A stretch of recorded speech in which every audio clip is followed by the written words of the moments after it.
Hello everyone, welcome back to my channel. আমি পূজা এসে গেছি আরও একটা নতুন ভিডিও নিয়ে। থাম্বনেল দেখে বুঝে গেছো আজ আমি তোমাদের সাথে একটা ফেস টোনার শেয়ার করব। তো সেটা বানানোর জন্য আমার এই অরেঞ্জগুলো লাগবে। না অরেঞ্জ না, কমলা লেবুই বলি। তো প্রথমে কমলা লেবুর খোসাগুলো আমি এইভাবে ছাড়িয়ে নিচ্ছি। আমরা সবাই জানি অরেঞ্জ আমাদের হেলথের জন্য অ্যান্ড আমাদের স্কিনের জন্য কতটা উপকারী। আর এই অরেঞ্জ পিল দিয়ে আমরা কিন্তু অনেক স্কিন কেয়ার করে থাকি। এই দেখো, আমি একটা বড় কন্টেনারে শুধুমাত্রই এই খোলাগুলো জড়ো করেছি। চলো আজকে টোনারের জন্য আমি এই ফ্রেশ কয়েকটা টুকরো নিয়ে নিলাম। আর এটাকে না ছোট ছোট করে অনেকগুলো টুকরো করে নিতে হবে। তুমি যত সুন্দর, যত ফাইন করে কাটবে, এটার বেনিফিটস কিন্তু ততটাই সুন্দর পাবে। এই কমলা লেবুর খোসা দিয়ে আমরা শুধু টোনার না, এটার সাহায্যে আমরা কিন্তু ফেস প্যাকও বানাতে পারি। যেমন এই কমলা লেবুর খোসাগুলো অনেক দিন রেখে দিয়ে এটা যখন একেবারে ড্রাই হয়ে যাবে, তখন তোমরা মিক্সিতে পেস্ট করে নিতে পারো। তাহলে একটা পাউডার ফর্ম পেয়ে যাবে। আর সেটা যে কোনো ফেস প্যাকের সাথে তোমরা ইউজ করতে পারো। এর বেনিফিটস কিন্তু অনেক। আমাদের হাতের সামনে অনেক কিছু সাধারণ জিনিস থাকে যার কাজ কিন্তু অসাধারণ হয়।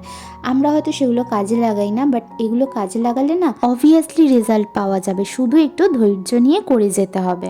অলমোস্ট আমার টুকরো করা হয়ে গেছে। আমি এখানে একটা গোটা কমলা লেবুর খোসা নিয়েছিলাম। তোমরা তোমাদের পরিমাণ মতন কমলা লেবুর খোসা ইউজ করতে পারো। চলো এবারে নেক্সট স্টেপ। আমি এখানে নিয়ে নিলাম একটা কাঁচের কাপ। তোমরাও চেষ্টা করবে একটা কাঁচের কাপ ইউজ করার, কাপ বা গ্লাস যাই হোক। দেন নিয়েছি হাফ গ্লাস পিউরিফাইড ওয়াটার আর নিয়েছি রোজ ওয়াটার। প্রথমে কাপের মধ্যে আমি জলটা ঢেলে নিলাম। তোমরা যদি কমলা লেবুর খোসার কোয়ান্টিটি বাড়াও তাহলে কিন্তু জলের কোয়ান্টিটিও বাড়াতে হবে। সো পরিমাণটা বুঝে কিন্তু দিও। তারপরে আমি এখানে ইউজ করছি ডাবরের রোজ ওয়াটার। তোমরা যে কোনো রোজ ওয়াটার নিতে পারো। এছাড়াও তোমরা রোজ অয়েলও ইউজ করতে পারো। তো আমি এখানে 3 চামচ রোজ ওয়াটার নিয়েছি। দেন একটু মিক্স করে আমি অরেঞ্জ পিলগুলো তার মধ্যে দিয়ে দিলাম। তোমরা কি দেখলে, প্রথমে আমি চামচ দিয়ে তুলছিলাম, তারপর আমি হাত ইউজ করলাম অধৈর্য হয়ে। তোমরাও কিন্তু হাত ইউজ করতেই পারো যে কোনো রেমেডিতে, বাট ইয়েস অবশ্যই হাত কিন্তু ক্লিয়ার হতে হবে। দেন কাপটা ফ্রিজের মধ্যে ঢাকা দিয়ে রেখে দিলাম সোক করার জন্য। আমি এটা ওভারনাইট রেখেছি, তোমরাও চেষ্টা করবে ওভারনাইট রাখার। আর নেক্সট মর্নিংয়ে দেখো কতটা সুন্দর একটা কালার এসেছে, একটা লেমন ইয়েলো কালার। দেখতে কতটা সুন্দর লাগছে। তো আমি এই স্প্রে বটলটা ইউজ করছি। স্প্রে বটল না থাকলে তোমরা যে কোনো কাঁচের বোতল ইউজ করতে পারো। দেন আমি অরেঞ্জ পিলটা সুন্দরভাবে আলাদা করে নিচ্ছি। তোমরা চাইলে এটা ছেঁকে নিতে পারো। চলো, অনেক বক হয়েছে। এবারে বলি যে এই টোনারের কি উপকারিতা। আমরা সবাই জানি অরেঞ্জে আছে প্রচুর পরিমাণে ভিটামিন সি, আর আছে পাওয়ারফুল অ্যান্টিঅক্সিডেন্ট, যা আমাদের স্কিনের জন্য অনেক অনেক হেল্পফুল।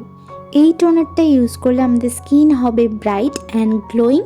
আর আমাদের ডার্ক স্পটকে লাইট করবে, আমাদের অ্যাকনে স্কারকে রিমুভ করবে, আনইভেন স্কিন রিপেয়ার করবে। আমাদের স্কিন হবে হেলদি অ্যান্ড ক্লিয়ার। আর আমাদের স্কিন সবসময় রিফ্রেশ থাকবে। তো আমার স্প্রে বটল রেডি। চলো এবার এটা ইউজ করে দেখা যাক। এটা আমি 1 উইকের জন্য বানিয়েছি। আমি একেবারেই বেশি বানাই না, 1 উইক ইউজ করি, দেন আবার বানাই, আবার ইউজ করি। তোমরাও এইভাবে ইউজ করতে পারো। দেখতেই পাচ্ছ টোনারটা ইউজ করার পরে আমার স্কিনটা কতটা রিফ্রেশ লাগছে।